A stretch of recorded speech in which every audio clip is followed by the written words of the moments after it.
तो देखिए नया टॉपिक है हमारा basically EMF and potential difference. क्या है आज हमारा नया टॉपिक है ईएमएफ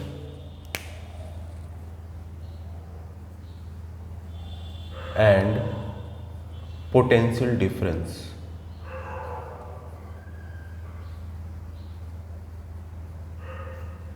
ये क्या होता है समझिएगा। देखिए ईएमएफ क्या होता है, ये आपका मैक्सिमम पोटेंशियल होता है जब सेल जो है जब सर्किट जो है ओपन होता है। तो इसका मतलब क्या, देखिए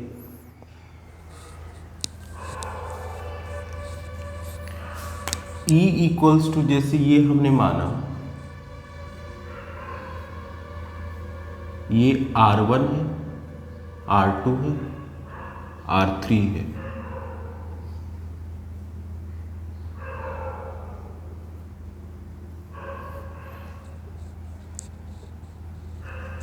देखिए अभी यहाँ पे क्या है बेसिकली कि ये पॉइंट और ये पॉइंट यहाँ पे और यहाँ पे ओपन है। ओपन होने का क्या मतलब है, ओपन होने का मतलब है कि ये जो सेल है इसमें करंट फ्लो नहीं करवा पा रहा है। यहाँ पे करंट जो है फ्लो नहीं कर रहा है इस सर्किट में, ठीक है। तो इस केस में जो पोटेंशियल इस सेल के क्रॉस होता है वो इसका ईएमएफ होता है। क्या होता है, ईएमएफ होता है। तो यहाँ पे कहने का मतलब ये है कि जब आपने इस सेल को इस सर्किट से कनेक्ट नहीं किया तो अभी करंट क्या है, फ्लो कर रहा है, नहीं कर रहा। जब करंट फ्लो नहीं कर रहा उस केस में इसमें जो मैक्सिमम वोल्टेज होता है that is called EMF. Simple, देखिए ऐसे तो हमें पता है ईएमएफ होता है E equals to W/Q, work done पर यूनिट चार्ज, वो अलग चीज़ है, वो मैं अभी बताऊंगा। बट जो यहाँ पे बेसिक ये है कि इस केस में आपका ईएमएफ ये होता है। और जब हम इसको क्लोज कर देते हैं, जब हमने इसको क्लोज कर दिया तो यहाँ पे करंट फ्लो होने लगा। जैसे ही ये करंट फ्लो होने लगता है, ये करंट फ्लो होके यहाँ से ऐसे चला। मान लीजिए this is point A, this is point B, this is point C and this is point D. तो यहाँ पे ये जो रजिस्टर R1 है इसके अक्रॉस जो वोल्टेज डेवलप हुआ this is called voltage potential difference. इसी तरीके से V2, इसी तरीके से V3। तो पोटेंशियल डिफरेंस जो होता है वो देखिए A और B पॉइंट के बीच का पोटेंशियल हुआ, दैट इज पोटेंशियल डिफरेंस। तो यहाँ पे लिखेंगे VAB, that means potential difference between point A and B। तो इसके बीच कितना है, V1 है। और इस V1 की वैल्यू क्या होगी, यहाँ से आपने पढ़ा होगा ये करंट जाएगा तो V इक्वल्स टू IR, आप जानते हैं यही करंट तीनों रेजिस्टेंस में जाएगा। तो यहाँ पे R1 के अक्रॉस कितना हो गया वोल्टेज, IR1। तो यहाँ पे ये इसके अक्रॉस हो गया IR1, ठीक है। B से C के बीच अगर बात करें तो B से C के बीच अगर बात करते हैं that means B to C, इसके अक्रॉस हमने कितना माना है, V2। तो ये V2 हो गया और V2 की वैल्यू कितनी होगी, I इंटू R2। इसी तरीके से VCD, इसकी वैल्यू है V3, I इंटू R3। तो देखिए यहाँ पे ईएमएफ क्या था, जब आपका ये क्लोज नहीं था, ओपन था, उस केस में इसका जो वोल्टेज था उसे बोलते थे हम ईएमएफ। मतलब कि maximum potential when any cell is not close to any circuit, in such a case this will called its EMF, ठीक है। जब हमने इसको क्लोज कर दिए सर्किट से तो करंट फ्लो होने लगा। तो ईएमएफ जो यहाँ पे मान लीजिए इसकी वैल्यू E थी, तो E जो है वो आपका सम है V1 plus V2 plus V3, ठीक है। अभी इसमें इंटरनल रेजिस्टेंस भी आएगा, वो भी केस लेंगे, लेकिन वो आगे का स्टेप है, अभी बस इतना समझ लीजिए।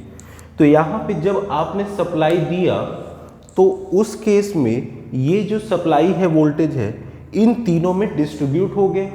तो यहाँ पे E की वैल्यू कितनी हो गई, V1 plus V2 plus V3, यानी कि जो भी आप सप्लाई वोल्टेज दे रहे हैं वो सर्किट में क्या हो रहा है, डिस्ट्रीब्यूट हो जा रहा है अक्रॉस डिफरेंट रेजिस्टेंस या और डिफरेंट पाथ्स। तो यहाँ से आपका क्या मतलब निकल के आया कि ईएमएफ जो है वो कॉज है और वोल्टेज क्या है, इफेक्ट है। तो यहाँ से हम ये पता किए कि ईएमएफ जो है वो कॉज है और ये वोल्टेज क्या है, इफेक्ट है। तो पहला डिफरेंस आपका आया, ईएमएफ इज कॉज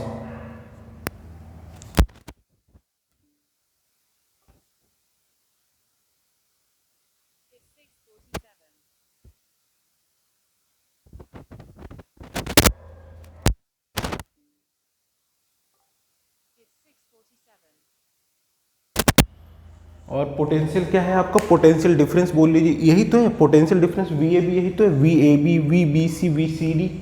तो ईएमएफ कॉज है और पोटेंशियल क्या है, एक इफेक्ट है। पहला ये हुआ।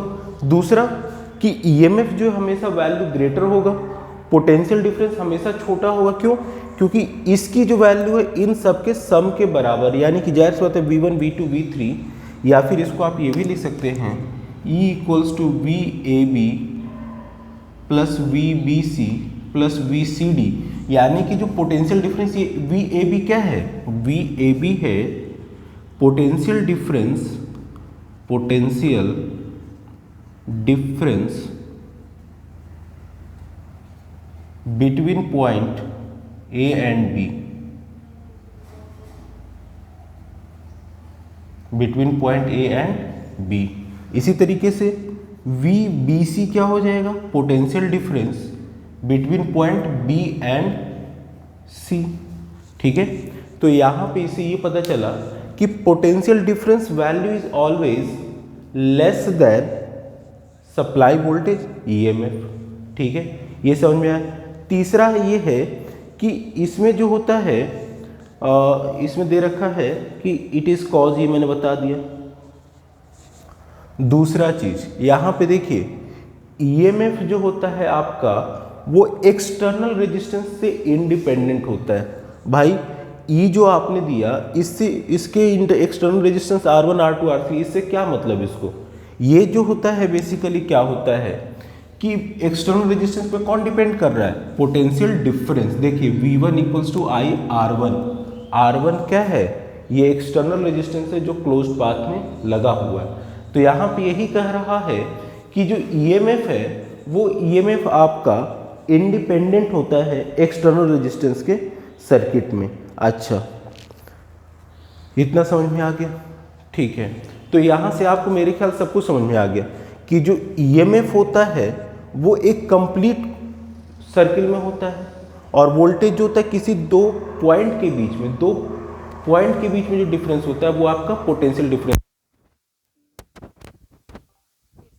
जैसे ये AB लिया तो A टू B टर्मिनल के अक्रॉस हमारा वोल्टेज VAB आ गया, लेकिन EMF क्या है,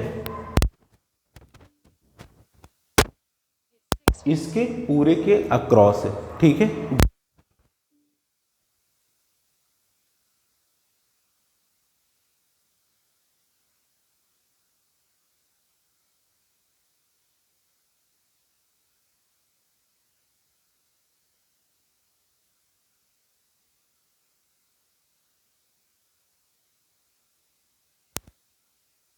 सॉरी एक्चुअली नॉइज़ आ रहा था इसलिए मैंने थोड़ा सा वीडियो स्टॉप कर दिया था, अब फिर से शुरू कर रहा हूँ।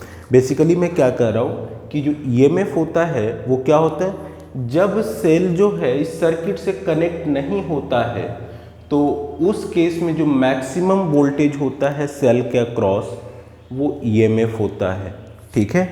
तो यहाँ पे अब जब हमने कनेक्ट कर दिया तो करंट फ्लो होगा, और जब करंट फ्लो होता है तो यहाँ से कुछ इस तरीके से चलता है। तो यहाँ पे ईएमएफ क्या हुआ, तो ईएमएफ इक्वल्स टू, याद कर लीजिएगा, this is equals to W upon Q। That means कि वर्क डन पर यूनिट चार्ज, तो वर्क डन कौन सा वर्क डन, एक कंप्लीट राउंड में पूरे क्लोज सर्किट का जब एक कंप्लीट राउंड लगा लेता है एक चार्ज, उस केस में जो वर्क डन होता है वो आपका होता है ईएमएफ।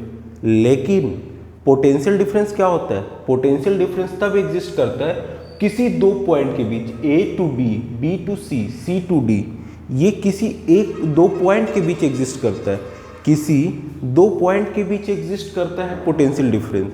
ईएमएफ जो होता है पूरे क्लोज सर्किट के अक्रॉस एग्जिस्ट करता है। ठीक है, तो समझ में आ गया होगा मेरे ख्याल से ईएमएफ। अगर मैं आपको डिफरेंस लिख करने के लिए यहाँ से डिवाइड करके इधर लिखता, ये लिखता, समझ नहीं आता मेरे ख्याल से।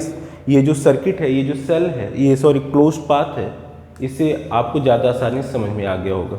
चलिए, थैंक यू।